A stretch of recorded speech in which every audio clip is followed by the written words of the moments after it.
All right, guys. So I finally got the system in. It didn't take a very long time to put it in. As far as taking the parts out, the previous parts out, that was pretty simple.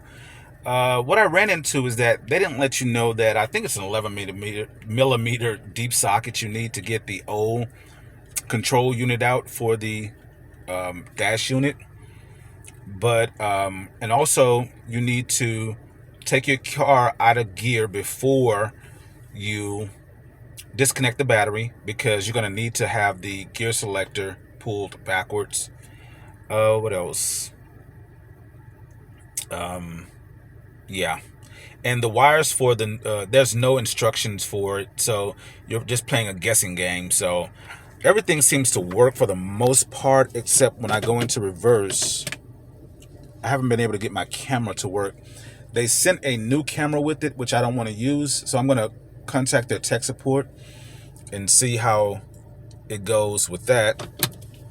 I will also share in the stereo controls do work.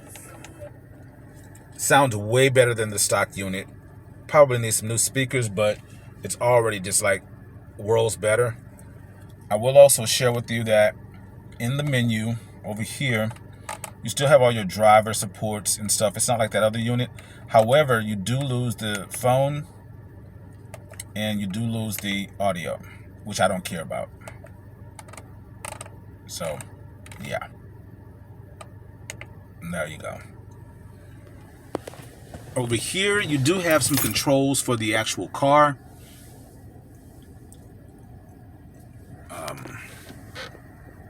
And I can't remember where they are right now, but I'll just tell you. Like right here, you can do split screens with your navigation. Whether you want, sleep timer, brake, different little things, lighting. I don't even know where that is. I haven't adjusted any of this. What else? Navigation. It's pretty quick. It's tethered to my phone. I don't know if I have it connected right now, but yeah. The radio was working. I don't need you guys knowing where I live. So the radio was working, but then by the time I pushed all the wires in, I guess it came loose. But I don't care. I don't listen to the radio. I have a USB drive in there right now. They gave you a split unit that I routed to the glove box. So, yeah, so it's playing off of a drive. I haven't tried movie. Maybe they have a file in there. It's disabled for my safety. It's nice to know. I don't know what any of that is. Okay. But, and then you do have this kind of scrolls over. It's connected to my phone. And it is much bigger. Now, I'm going to show you the factory screen. Well, I don't have it in the car right now, but I'll do that later when I do an in-depth review, because I haven't really explored the unit. It should have it doesn't have CarPlay, I think they said, but what it has is a way for you to cast the screen from your phone.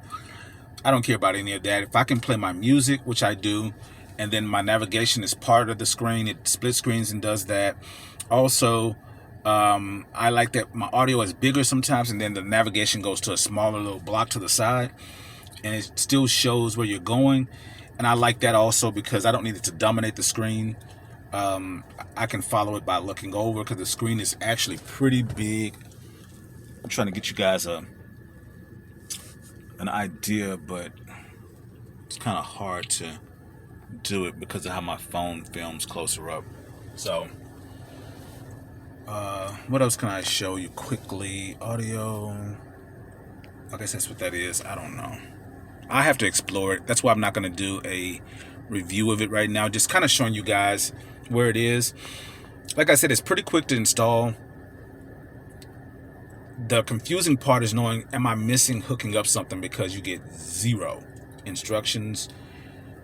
In the video that I said was great, and I take it back. They didn't tell you measurements of units for taking things apart. They also didn't tell you. I noticed he did not put the new unit down by screws. He kind of pushed it in the back. I noted that at one point. And I see why, because for some reason you know, that ashtray box, whatever that thing is, um, it won't fit in without you pushing all that stuff up and back. And that's kind of odd because the new control unit is much smaller. So I don't know why that's an issue. And I'm gonna have to tear this open to fix that camera. I have to have my rear view camera. If I get that working, then I'm cool with it. It was about $500 and something for this thing. So that's that. I would let you hear the music, but of course I don't have. Yeah, it changes this little background thing with each song. It kind of rotates through the same ones. It goes to that one, then it goes to that one. And so I want to see if there's a way. I'm sure there's a way to keep it on one, or I can install one. And I'm going to probably do that because, yeah, I don't like it switching, but it's cool. I'm happy with it so far, as long as I get my review camera. And it's pretty quick, guys. It connects pretty quick. So it's decently worth the price at this point, but I'll give you guys a more in-depth review a little bit later when I've gone through it and I've tested the features and stuff like that. So once I get that done, I'll go ahead and post more for you all. Put comments or questions in the comment section, and I'll try to answer anything for you. And it'll also guide me toward what you need to know for the review of the unit. Okay, so you guys can see, is it something that's worth it for you? Because for me, it may be worth it as long as my camera works, because it does everything else. I don't need CarPlay. I actually don't like the fact that it's glitchy and that I lose control of my phone to a degree. So I kind of like the fact that I get that Android experience without them actually taking over my phone. So, and the screen compared to the factory unit, and I know you can't tell in this video, but it's huge.